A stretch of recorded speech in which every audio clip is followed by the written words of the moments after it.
We're constantly reminded those aren't numbers, they're people fighting the virus. Tonight, a man who was inside a Lakeland ER for 2 weeks survived the coronavirus.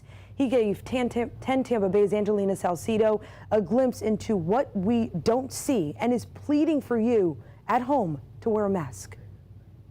When you hear that alarm go off and all of a sudden everybody's running down the hallway, you understand what's going on.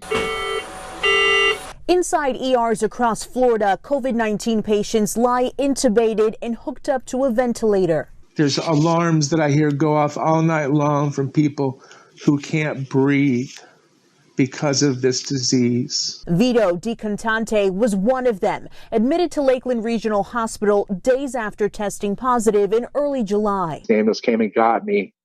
I remember getting to the hospital, and actually that's about it. He was sedated and woke up days later. Shortly after, he got on Facebook Live to try to explain what it felt like to have coronavirus. Imagine if you're drowning in your own body.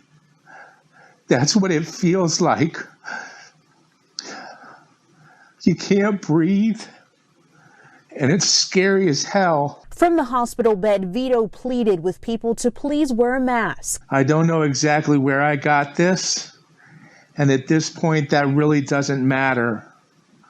What matters is that we stop this thing, and we dampen the curve, and you wear your mask. The 58-year-old is now a survivor, out of the hospital in isolation at home. He hopes people will do anything they can to help stop the spread. Wearing the mask is not about you being saved.